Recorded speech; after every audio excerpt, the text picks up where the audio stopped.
It's one of the largest and most influential consulting firms in the world. But how much do you know about what a corporate consultant really does? It's hard to imagine having more of an impact on actual outcomes in the world than working at a consulting firm. We all know that one consultant who travels the world, works with the biggest companies, and gets a massive salary. They usually work at McKinsey & Co., Boston Consulting Group, or some other big-name firm. But what exactly do these people actually accomplish? Well, theoretically, they're supposed to bring in an expert perspective in a specific field or industry. But more times than not, they're completely useless. Now, before I get clobbered in the comments, let me specify that I'm not talking about technical consultants. Engineering consultants, legal consultants, security consultants, and IT consultants can be extraordinarily valuable given that they truly possess expertise in a certain area. This expertise is often something that many companies lack internally, so they have to outsource certain work to these external firms. But there's another breed of consultants who are virtually useless: management consultants. For starters, the average consultant at these big-name firms are between 20 and 30 years old, and over one-third of them have only been at the company for a mere 1 to 2 years. So how could a 25-year-old with 2 years of experience possibly have any idea regarding how Apple or Microsoft or even a small company should manage their business? These individuals have no management experience whatsoever, and everything they know is theoretical and from a textbook. And I think we can all agree that management isn't a skill that you learn from a book or case studies. Great management is something you learn from years of leadership, management, and actually doing the job that you're managing. The average management consultant lacks all of these traits, yet they often achieve 6 figures out of college and over 200,000 by the time they're 30. Now, you might be saying that these junior consultants are usually led by senior consultants who do know what they're doing. But to that, I would argue that most companies have internal staff that are more knowledgeable than senior consultants. For example, an internal program manager who has 20 years of experience across 4 or 5 big companies in a specific domain will likely outperform a senior management consultant with broad experience every day of the week. Hearing all this, you're probably wondering, why in the world do top consulting firms pull in tens of billions if they're so useless? Well, one thing's for sure, it's not for their management expertise. So here's why companies actually hire management consultants.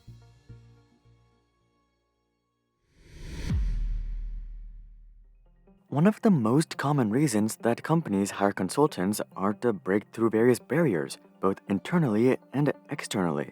If you're a high-ranking executive at a $10+ billion company, you're probably going to have to handle a bunch of politics. This includes things like backstabbing and blackmailing colleagues, trash-talking competent employees, and intentionally withholding crucial information.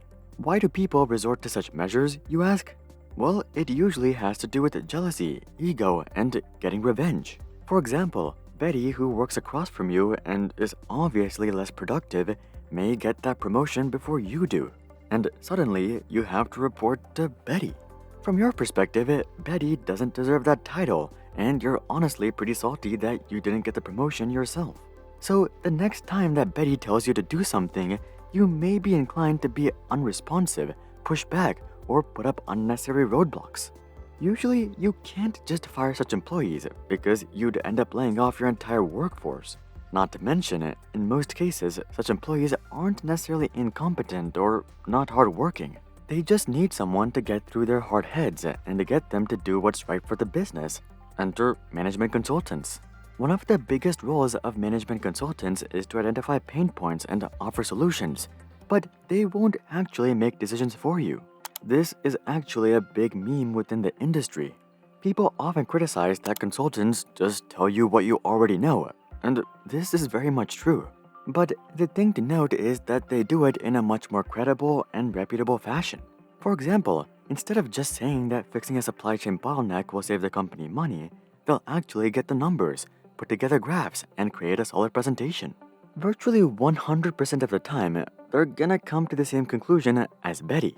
But as an employee, it's much harder to say no to a 100-page slide deck filled with charts and graphs than it is to say no to Betty's seemingly subjective analysis. Ideally, instead of paying consulting firms an arm and a leg to facilitate healthy objective communication between employees, companies should work on creating a better workplace culture. But that's much easier said than done. Also, if your company grows large enough, it's just a matter of time until there starts to be a disconnect between the end product and the average employee. And at this point, it's just a matter of time until you start to see rampant corporate politics. Employees will no longer be loyal to the product or customer. Instead, they become loyal to the salary, the prestige, the job title, and maybe the performance review, but that's pretty much it. Meanwhile, the employees who do want to make change and produce impact will no longer be interested in working at your company. This is truly an unfortunate situation, but you as the leader can't just give in and let employees do whatever they want. So you're often forced to bring in management consultants to break through the corporate barriers across the organization. Consultants aren't just useful at breaking through corporate politics. They're also especially useful when it comes to making hard, unpopular decisions. This is particularly true in the current economic climate because lots of unpopular choices need to be made during downturns. For example, this might include shutting down a sector or laying off a substantial number of employees. And contrary to popular belief, the vast majority of CEOs don't want to lay off employees for two reasons. One, they're actually good people and they feel bad cutting off so many people's incomes. Or two, they're cynical and they don't want the bad press and reputation associated with laying off so many people. A perfect example of the latter is Jeff Bezos. Back in November, on the same day that rumors started to float around that Amazon was going to do layoffs, Jeff Bezos announced that he would donate all of his wealth to charity. Seems like an odd coincidence to me, but you can be the judge of that.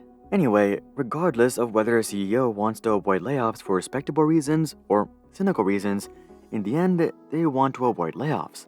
But at the same time, they know deep down that it's the right choice for the business.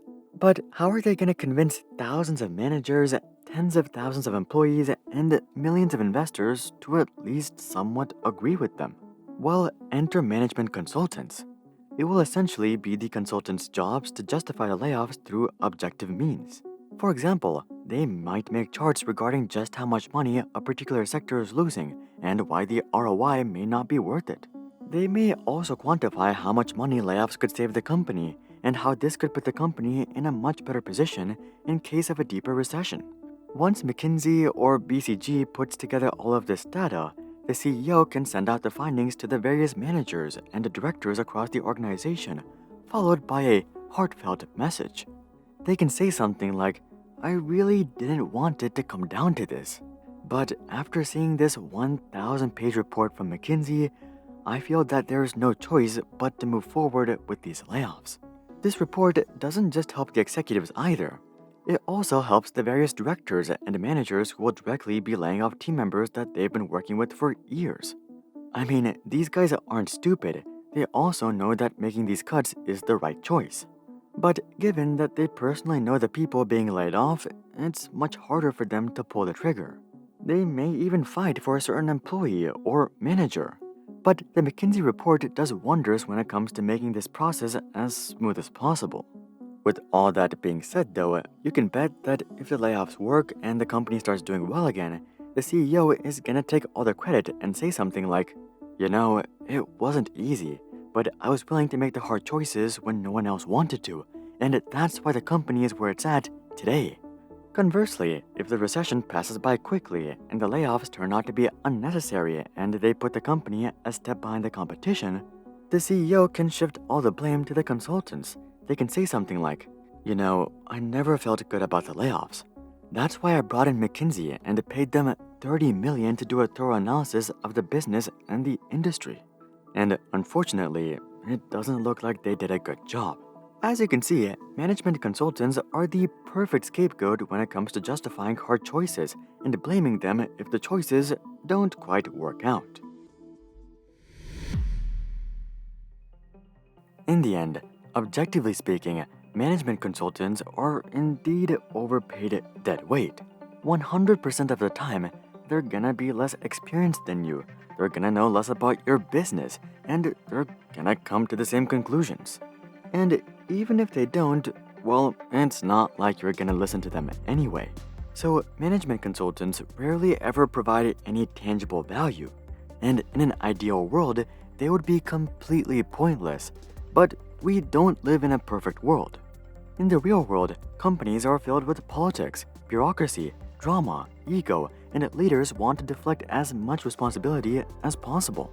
And it turns out that management consultants are the perfect scapegoat when it comes to dealing with all of these corporate inefficiencies.